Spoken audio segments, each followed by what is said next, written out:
The disrespect was constant. June 2012, Eastern Conference Finals approaching. Miami Heat versus Boston Celtics. And a narrative surrounding LeBron James has reached peak toxicity after 9 years of brutal criticism, endless scrutiny, relentless attacks on his mentality, his clutch gene, his ability to close games when everything is on the line. The decision still haunts him. The 2011 Finals collapse against Dallas still defines him. Every talking head, every analyst, every former player questioning whether LeBron has what it takes to win championships, whether he's mentally tough enough, whether he'll ever develop the killer instinct that separates good from great. And Paul Pierce, veteran Celtic champion, leader of the 2008 championship team, never misses opportunity to pile on. Interview after interview, Pierce makes the comparison that cuts deepest. LeBron's talented, but he's not Kobe. Doesn't have that mentality. When games get tight, when pressure peaks, Kobe wants the ball. LeBron looks to pass. That's the difference between champions and great players who don't win. The words spread everywhere. ESPN runs them on loop. Social media explodes. Everyone debating whether Pierce is right, whether LeBron will ever develop that edge. What Pierce doesn't realize, what he's about to learn over 6 brutal games, is that LeBron James just needed one more year of development, one more summer of obsessive work, one more season of carrying championship weight. And 2012 is the year everything changes. Game 6, June 7, 2012, TD Garden Boston, elimination game. Celtics facing season-ending defeat. Pierce talking all series about mental toughness and killer instinct. LeBron walks onto that court and delivers the most dominant closeout performance in modern playoff history. 45 points, 15 rebounds, 5 assists. Destroys Pierce personally, scores on him repeatedly, stares him down after every bucket. And when the final buzzer sounds, when Miami advances to finals, when Pierce walks off eliminated and humiliated, LeBron has proven that killer instinct isn't about trash talk. It's about performance when elimination is staring you in the face. And Paul Pierce never questions LeBron's mentality again. June 2012, Eastern Conference Finals, Heat versus Celtics. This matchup carries massive emotional weight for LeBron. Extends beyond just basketball into legacy, validation, proving doubters wrong after years of criticism. The Celtics are older now, past their prime, but still dangerous, still experienced, still have the 2008 championship credibility that Miami lacks. Kevin Garnett, Ray Allen, Rajon Rondo, and Paul Pierce, the core that beat LeBron's Cavaliers in 2008 playoffs, eliminated him when he was young and couldn't carry Cleveland past Boston's veteran toughness. That 2008 loss still bothers LeBron privately, still represents unfinished business.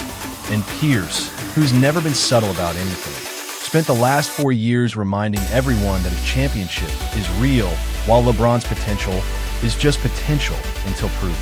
The trash talk isn't new, but it intensifies heading into this series. May 2012, week before conference finals start, Pierce does interview on ESPN. Asked about LeBron's chances of winning championship this year, Pierce's response is calculated, brutal, designed to get in LeBron's head. LeBron's the most talented player in the league. No question, but talent doesn't win championships. Mental toughness does. And when I watch LeBron in crunch time, I don't see Kobe. I don't see Jordan. I see someone who's more comfortable passing than taking over. That's fine for regular season, but championships require different mentality. We'll see if he has it.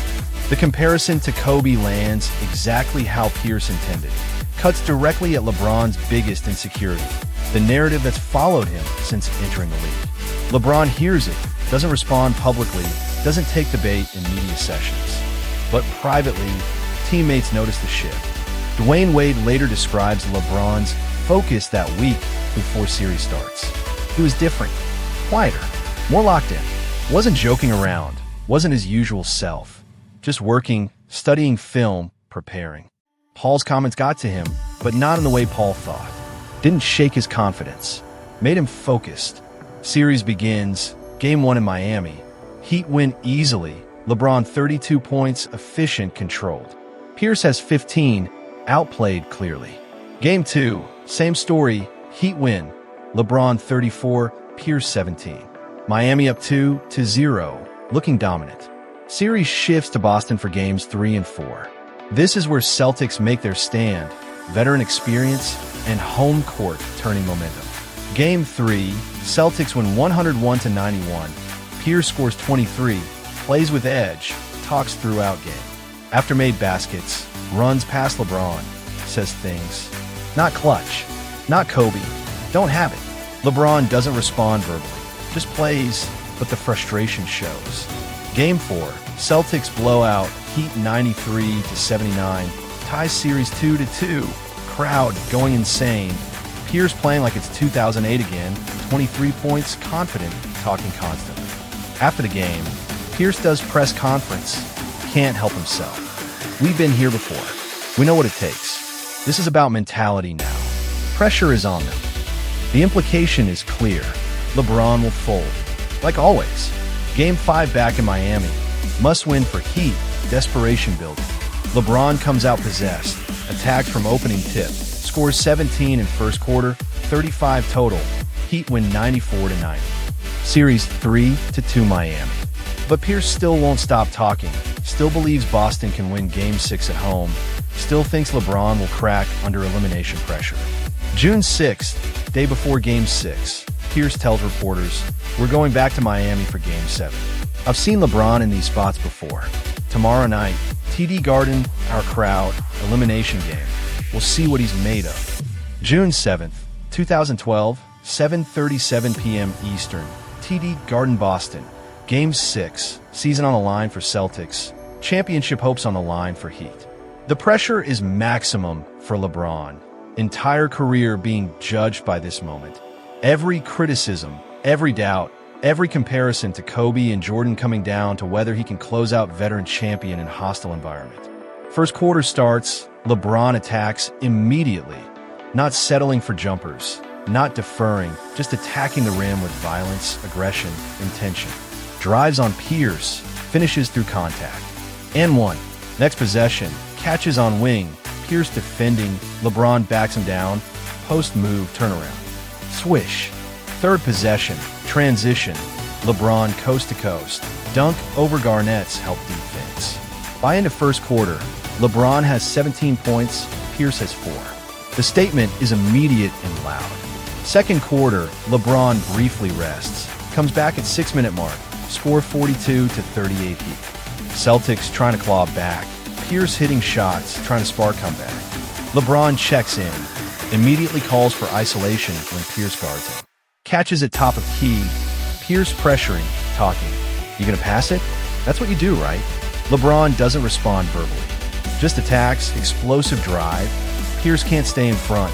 LeBron finishes it rim. 44-38.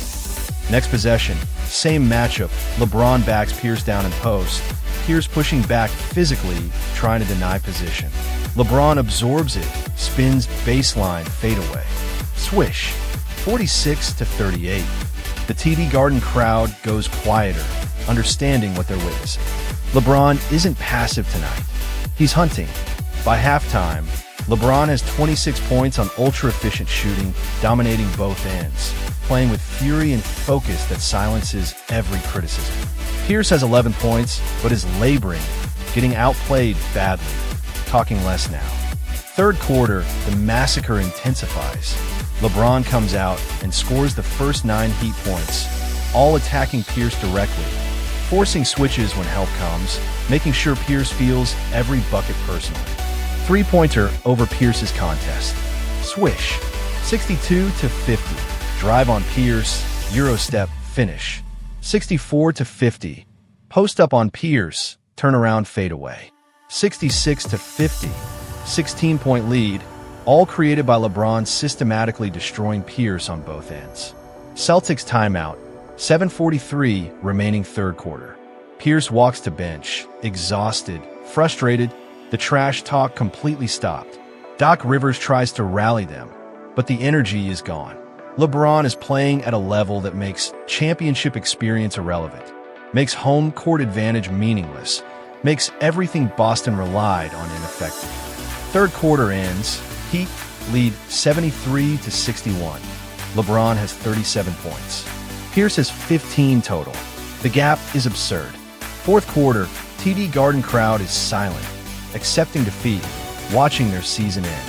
LeBron continues attacking, relentless, refusing to let Celtics breathe, refusing to let them believe comeback is possible.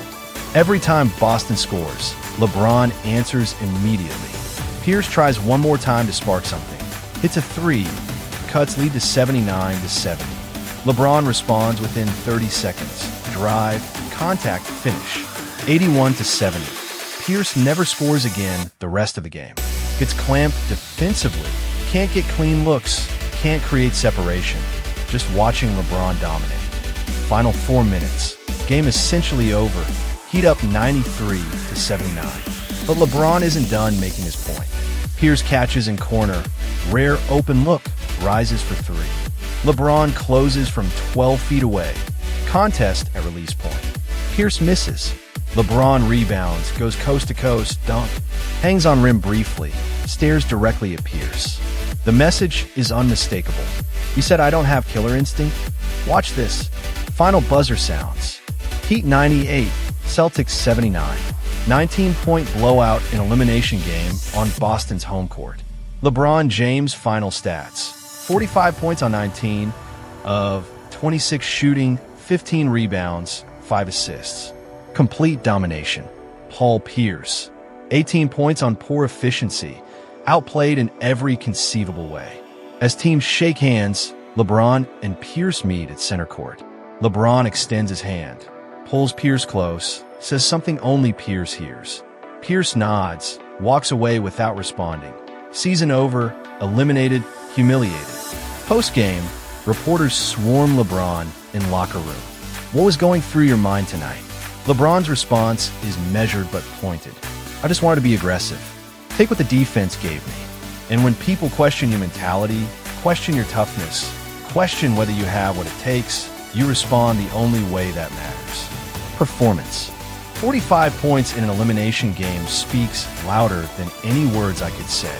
Reporter asks about Pierce's comments all series. Did that motivate you?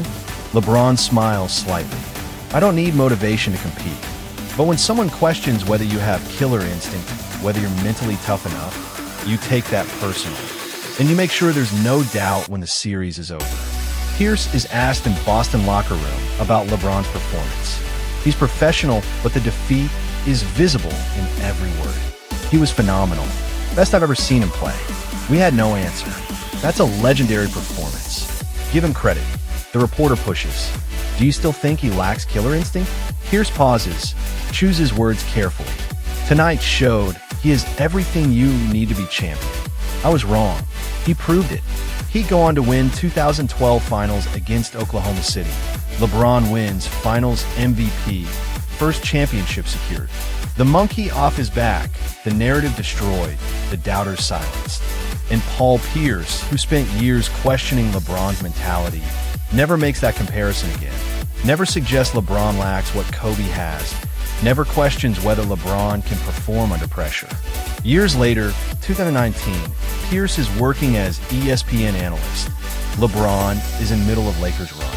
Segment comes up about greatest playoff performances ever. Game 6, 2012 Eastern Conference Finals gets mentioned. Pierce's co-analyst asks him about that game. Pierce is candid, no bitterness, just acknowledgement. That was the night LeBron became a killer. I questioned his mentality all series, said he wasn't Kobe, didn't have that edge. He took it personally. And in the biggest game of his career to that point, elimination game in our building with our crowd, he dropped 45 on us and made it look easy. I've never seen dominance like that in an elimination game. That performance changed how I viewed him. He proved he had everything I said he lacked. June 7th, 2012, 7:37 p.m. Paul Pierce spends entire series telling anyone who'll listen that LeBron James doesn't have Kobe's killer instinct, doesn't have championship mentality, will fold under elimination pressure. 4 hours later, after LeBron drops 45 points, 15 rebounds, 5 assists in a 19-point closeout victory on Boston's home court. After LeBron scores on Pierce repeatedly and stares him down after every bucket. After Pierce walks off eliminated and humiliated, the narrative dies permanently. LeBron didn't just beat Boston. He destroyed the greatest criticism of his career through the most dominant elimination game performance in modern playoff history. And Paul Pierce, who questioned his mentality for years, never made that mistake again. Because killer instinct isn't about trash talk. It's about delivering when everything is on the line. And on June 7, 2012, LeBron James proved he's always had it. If you want the real stories of narratives destroyed through performance, the elimination games that silenced doubters forever, the moments where legends proved critics wrong with systematic domination, subscribe to The Real Game. We break down the revenge games that changed legacies. New stories every week. This is where doubt becomes fuel and fuel becomes history.